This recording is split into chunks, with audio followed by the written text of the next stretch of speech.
நண்பர்களே, கடைநல்லூரில் வந்து இலவசமாக 1000 பேருக்கு மேலே மட்டன் சாப்பாடு வந்து கொடுக்குறதா நம்ம கேள்விப்பட்டோம். அதன் அடிப்படையில் வந்து நம்ம அங்கே வந்து சாப்பிட வந்திருக்கிறோம். நண்பர்களே, வாங்க நண்பர்களே, இந்த வீடியோவில் வந்து எவ்வளோ மக்கள் வராங்க, சாப்பாடு வந்து என்னென்னலாம் போடுறாங்க, அப்போ வந்து எப்போ கொடுக்குறாங்க அப்படின்னு சொல்லிட்டு நம்ம இந்த வீடியோவில் போய் பார்க்கலாம். நண்பர்களே, கிட்டத்தட்ட 1000 பேருக்கு மேலே இலவசமாக இந்த கறி விருந்தில் வந்து பயனடைகின்றனர்.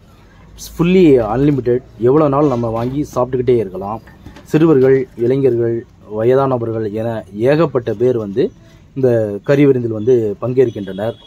இங்கே சாப்பாடு எப்படி இருக்குன்னு பார்த்தீங்கன்னா, நெய் சோறு, சாம்பார், மட்டன் சுக்கா, சிக்கன் சுக்கா இது ஒரு நாள் இருக்கும். இன்னொரு நாள் பார்த்தீங்கன்னா உங்களுக்கு மட்டன் பிரியாணி, சாம்பார் இதெல்லாம் கிடைக்கும். சுவையான தரமான சாப்பாடு வந்து இங்கே கிடைக்கும். இந்த சாப்பாடை வந்து அடிச்சுக்கிடவே முடியாது, அவ்வளோ டேஸ்ட்டாக இருக்கும். எவ்வளோ நாளும் நம்ம வாங்கி சாப்பிட்டுக்கிட்டே இருக்கலாம். ஒரு பிளேட்டில் வந்து 2 பேர் ஷேர் பண்ணி சாப்பிடலாம். இந்த இளைஞர்களோட ஆர்கனைசிங் அண்ட் டிஸ்ட்ரிபியூஷன் ஸ்கில்ஸ் வந்து வேறு லெவலாக இருக்கும். எல்லோரும் வயிறார சாப்பிட்டு வந்து திருப்தி அடையலாம். இங்கே கூட்டத்தை பாருங்கள். இந்த மாதிரி டெய்லி ஏகப்பட்ட மக்கள் வந்து சாப்பிட்டு பயனடைவார்கள்.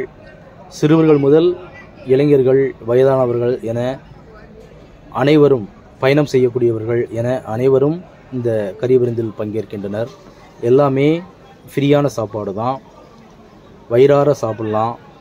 டேஸ்ட்டு ரொம்பவே அருமையாக இருக்கும். இது எப்போ கிடைக்கும்னு பார்த்தீங்கன்னா, உங்களுக்கு அதிகாலை 3 மணிலேருந்து 4 மணி அந்த டயத்துக்குள்ளே கிடைக்கும். அதுவும் ரம்ஜான் டயத்தில் மட்டும்தான் இந்த இலவச கறி விருந்து கிடைக்கும்.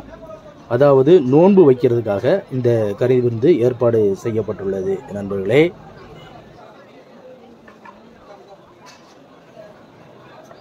இப்போ வந்து நம்ம என்ன சாப்பிட்றோம்னு பார்த்தீங்கன்னா, மட்டன் பிரியாணி வந்து சாப்பிட்றோம்.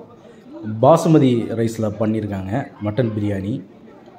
ஏகப்பட்ட மட்டன் பீஸ் வந்து நம்ம பிரியாணியில் வந்தது. பார்த்தீங்கன்னா அதோட சாம்பார் சேர்த்து கொடுப்பாங்க. அப்புறம் வந்து இந்த மட்டன் பீஸ் பார்த்திங்கன்னா ரொம்பவே சாஃப்டாக அல்வா மாதிரி இருக்கும். சாப்பிட்றதுக்கு வேறு லெவலாக இருக்குது நண்பர்களே. அப்புறம் நம்ம என்ன ட்ரை பண்ணோன்னு பார்த்தீங்கன்னா, நம்ம வந்து நெய் சோறும் ட்ரை பண்ணியிருக்கோம். நெய் சோறில் வந்து அந்த நெய் சோறு, அதோட வந்து அந்த மட்டன் சுக்கா, சிக்கன் சுக்கா, அப்புறம் சாம்பார் இதெல்லாம் ஊற்றி சாப்பிடும்போது ரொம்பவே அருமையாக இருக்கும். இது எங்கே கிடைக்கும்னு பார்த்தீங்கன்னா, கடைநல்லூரில் மதினா நகருங்கிற ஒரு பள்ளிவாசல் இருக்குது, அங்கே தான் கிடைக்கும். அங்கே வந்து கடைசி 10 நாளில் கிடைக்கும். நண்பர்களே, நீங்கள் வந்து இந்த மாதிரி சாப்பிட்றீங்கன்னா மறக்காமல் கமெண்ட் பாக்ஸில் கமெண்ட் பண்ணுங்க. நண்பர்களே, வீடியோ பிடிச்சிருந்தா லைக் பண்ணுங்கள், ஷேர் பண்ணுங்கள், கமெண்ட் பண்ணுங்கள். மற்றொரு வீடியோவில் சந்திக்கலாம்.